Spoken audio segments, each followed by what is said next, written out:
Hi friends, कैसे आप सब लोग। आई होप आप सब लोग अच्छे होंगे। स्वागत है आप सबका मेरे यूट्यूब चैनल पर रोशन एके में। आज हमारा टॉपिक है करंट मीन्स इलेक्ट्रिक करंट। हम करंट को इलेक्ट्रिक करंट भी कहते हैं। तो and electric current means current हमारा जो है वो फ्लो हो रहा है किस वजह से, जब इलेक्ट्रॉन्स फ्लो हो रहे कंडक्टर में से। तो हमने ये प्रीवियस वीडियोस में लेक्चर्स में पढ़ा था। तो हमारे पास करंट के दो डेफिनेशन है। पहला डेफिनेशन हम देखेंगे current I. Current I is defined has the charge passing through a conductor in unit time. तो हमें क्या बोला यहाँ पर, हमारा जो ये यूनिट टाइम, अब यूनिट टाइम मीन्स क्या होता है, यूनिट मीन्स क्या होता है फ्रेंड्स, वन। तो वन या तो 1 सेकेंड हो सकता है या तो 1 आवर हो सकता है। इसको हम किसी भी बोल सकते हैं, 1 सेकेंड्स में बोल सकते हैं, आवर्स में बोल सकते हैं या तो मिनट्स में बोल सकते हैं। लेकिन 1 second, 1 hour, 1 minute, unit means क्या होता है, 1 होता है। तो हम किसी भी चीज़ में बोल सकते हैं लेकिन हमें 1 से ही चलना है। तो अभी यहाँ पे हम मान के चलते हैं कि 1 सेकेंड, ठीक है। अब हमारे पास क्या है, एक कंडक्टर है, ये हमारा कंडक्टर। अब उस कंडक्टर में से जो मेरे इलेक्ट्रॉन्स है वो कौन से डायरेक्शंस में फ्लो होंगे, ये डायरेक्शन में हमने मान के चले। तो जब इलेक्ट्रॉन्स मेरे इस डायरेक्शन में फ्लो हो रहे हैं तो मेरे जो करंट है वो उसके ऑपोजिट डायरेक्शन में फ्लो होगा। Current is nothing but electric current, है ना फ्रेंड्स। करंट ही हमारा इलेक्ट्रिक करंट है। तो इसको भी हम आई से ही डिनोट करते हैं। तो जब हमारा इलेक्ट्रिक करंट पास होगा तो किसके ऊपर डिपेंड रहता है, इलेक्ट्रॉन्स के ऊपर, कि उस कंडक्टर में से 1 सेकेंड्स में कितने इलेक्ट्रॉन्स पास हो रहे हैं। तो मुझे पता चल जाएगा मेरे करंट कितने पास हो रहे हैं उस कंडक्टर में से। अभी हमें बोला है if a charge Q is flowing through a cross section of a conductor in time T, then अगर अब तक हमने बोला था कि हमारे जो कंडक्टर है, इस कंडक्टर में से हमारे जो इलेक्ट्रॉन्स है वो कितने फ्लो हो रहे हैं। ये इलेक्ट्रॉन्स हमारे जो है वो इस पर्टिकुलर कंडक्टर से कितने फ्लो हो रहे हैं, तो हमें करंट पता चल जा रहा है कुछ पर्टिकुलर टाइम में, या 1 सेकेंड से या 1 आवर में। अब हम बात करेंगे कि उसका क्रॉस सेक्शंस मीन्स, अगर हम किसी भी चीज़ को, अगर हमारे पास सपोज ये एप्पल है, ठीक है, इस एप्पल को मैं बीच में से चाकू से काट दूंगा तो मुझे 2 भाग मिल जाएंगे उसके। तो उसके जो पहले भाग का जो ये साइड का हिस्सा है जो मैं कट करूँगा वो, उसको हम क्या कहते हैं, क्रॉस सेक्शन। तो मैं क्या करूँगा, यहाँ पर जो कंडक्टर है मेरा, ये कंडक्टर ड्रॉ कर लेता हूँ मैं। अब इस कंडक्टर को मैं क्या करूँगा, इसके अंदर सबसे पहले मेरे क्या इलेक्ट्रॉन्स है बहुत सारे, और इस क्या करूँगा मैं, इस कंडक्टर को बीच में से कट कर दूंगा। तो मुझे क्या मिल जाएगा, मेरा क्रॉस सेक्शन एरिया। ये क्या, मेरा क्रॉस सेक्शन एरिया। तो अब मुझे क्या पता करना है, जो मेरे इलेक्ट्रॉन्स है जो इस डायरेक्शन में फ्लो हो रहे सब, तो वो इलेक्ट्रॉन्स जब इस डायरेक्शन में फ्लो हो रहे तो मेरे करंट सप्लाई होगा। तो 1 सेकेंड में अगर मैं मान के चलूँ कि मेरा इलेक्ट्रॉन्स इस पर्टिकुलर, सिर्फ इस रीजन से, कंडक्टर से नहीं पूरे, सिर्फ इस रीजन से मेरे इलेक्ट्रॉन्स 1 सेकेंड में कितने पास हो रहे हैं, अगर मैं ये पता कर लूँगा तो मुझे क्या पता चल जाएगा कि एक पर्टिकुलर रीजन से, एक पर्टिकुलर एरिया से मेरे करंट कितना फ्लो हो रहा है। अगर मुझे ये पता चल जाएगा कि मेरे इस पर्टिकुलर रीजन से कितना करंट फ्लो हो रहा है तो मुझे ये पता चल जाएगा कि मेरे पूरे कंडक्टर से कितना करंट फ्लो हो रहा है। तो उसके लिए हम फॉर्मूला देखेंगे। हमें फॉर्मूला क्या दिया, current I is equal to Q upon T. अब यहाँ पर क्यू क्या है, हमारा चार्ज, मतलब जो क्यू है, क्यू को हम पॉजिटिव भी बोल सकते हैं और नेगेटिव भी। पॉजिटिव और नेगेटिव हमारे दोनों क्या है, चार्जेस है। तो इस समय हमारे कंडक्टर में क्या हो रहा है, इलेक्ट्रॉन्स फ्लो हो रहे हैं। तो ये इलेक्ट्रॉन्स को हम क्या कहेंगे, चार्ज, क्योंकि इलेक्ट्रॉन्स क्या होते हैं, नेगेटिव चार्ज कैरियर होते हैं हमारे। जब ये electrons negative charge carrier charge हमारे एक पर्टिकुलर रीजन से क्रॉस होगा तो हम वो भी कुछ सेकंड्स में, 1 सेकेंड में, तो हमारा जो करंट है उस पर्टिकुलर रीजन से कितना जा रहा है हमें ये पता चल जाएगा।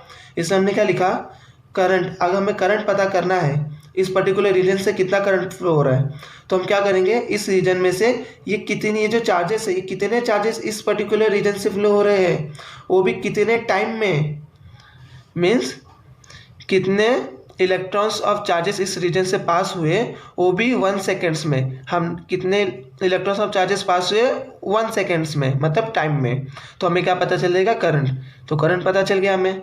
अब उसके बाद हमें बोला है a unit of charge is ऐसा यूनिट इज कूलम। अगर हम वैसे, अगर हमें करंट का यूनिट बताना है तो हम कैसे बताएंगे, एम्पियर्स में। The charge of 1 electrons is 1.6 into 10⁻⁻19 coulomb.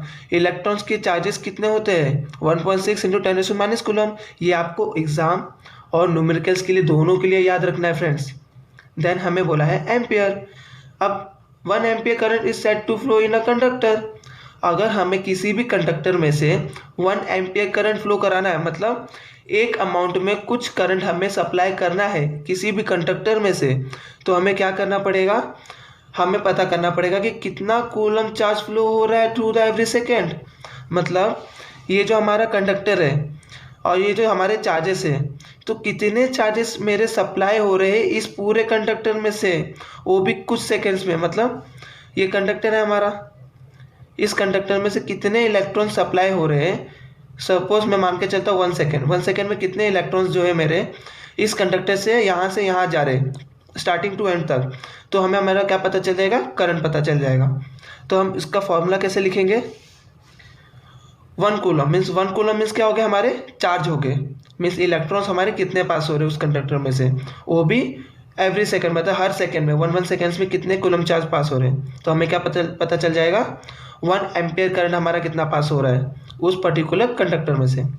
Then हमें बोला है 1 मिली एम्पियर, 1 माइक्रो एम्पियर। तो मिली को हम एम को मिली कहते हैं, यू जो यू शेप दिख रहा है इसे माइक्रो कहते हैं। तो उसकी वैल्यू क्या? 10⁻³ एम्पियर, 10⁻6 एम्पियर। तो फ्रेंड्स हम 10⁻³ को हम किस तरीके से लिख सकते हैं? 10⁻³ एम्पियर को हम लिख सकते हैं जो होता है हमारा 1 मिली एम्पियर। तो ये क्या हो गया हमारा? 10⁻³ एम्पियर। तो हम इसको लिख सकते हैं -3 मीन्स क्या होता है? अगर हमारे पास यहाँ पर 1 लिखा हुआ है तो 1 को क्या करेंगे हम? यहाँ पर 1 लिखें, अब वहाँ पर 3 टाइम्स हमें अंदर जाना है, 1 2 3, ये पॉइंट लग गया, ये हो गया मेरा मिली एम्पियर। सिमिलरली हमें क्या करना है? 10⁻6 करना है। तो यहाँ पर हमें क्या बोला? 1 माइक्रो एम्पियर, तो 10⁻6 एम्पियर। तो इसकी वैल्यू हम क्या लिखेंगे? यहाँ पर हम पहले 1 लिख लेते हैं और 6 टाइम्स हमें अंदर जाना है, मतलब -6 बोला, माइनस मीन्स अंदर साइड। 1 1 2 3 4 5 6, यहाँ पर पॉइंट 0, 1 2 3 4 5 6, तो हमें -6 बोला इसलिए 6 टाइम अंदर गए, ये हो गया एम्पियर। तो इसकी वैल्यू क्या हमारी? ये न्यूमेरिकल्स वैल्यू। तो आपको ये एग्जाम में काफ़ी हेल्प होगा फ्रेंड्स न्यूमेरिकल सॉल्व करने के लिए, और एग्जाम में आपके लिए बहुत हेल्पफुल होगा। उसके बाद हम देखेंगे न्यूमेरिकल्स। अब न्यूमेरिकल्स में हमें क्या बोला है? A current of 0.4 amperes flow through a conductor for 5 minutes. अब एक कंडक्टर है हमारे पास, तो हम कंडक्टर को ड्रॉ कर लेते हैं। ये कंडक्टर है हमारा। अब इस कंडक्टर में से 5 मिनट्स में हमारे करंट कितना सप्लाई हो रहा है? 0.4 एम्पियर करंट हमारा, ये हमारा करंट है, और ये हमारा क्या टाइम t। तो हमारे पर्टिकुलर टाइम में हमारा इतना करंट फ्लो हो रहा है। तो अब बचा के हमें क्या पता करना है? ये चार्जेस, या इसमें जो चार्जेस है वो कितने फ्लो हो रहे हैं। तो अभी हमें क्या, हमें ये 2 चीज़ पता है, हमें टाइम पता है, हमें करंट पता है। तो हम इससे पहले एक बार लिख लेंगे। गिवन दिया है, हमने करंट को लिख लिया 0.4 और टी लिख लिया 5 मिनट्स। अब यहाँ पर क्या करना है? हमें सेकेंड्स में पता करना है, तो हम मिनट्स को क्या करेंगे? सेकेंड्स में कन्वर्ट करेंगे। अब ये चीज़ हमें पता है 1 मिनट कितना होता है फ्रेंड्स? 60 सेकेंड्स। तो हम क्या करेंगे? अगर हमें 5 मिनट्स पता करना है तो हम 5 × 60 सेकेंड्स कर देंगे, तो हमें क्या पता चल जाएगा? 300 सेकेंड्स। हमने सेकेंड्स में कन्वर्ट कर दिया, तो उसको हमने यहाँ पे 300 सेकेंड्स लिख लिया। अब हमें यहाँ पे क्या बोला? चार्ज पता करना है। जैसा कि मैंने आपको बताया था, हमारे पास करंट है और टाइम है, लेकिन हमारे पास चार्जेस नहीं पता, हमें चार्ज पता करना है। तो चार्ज का फॉर्मूला क्या है? Q = I × T।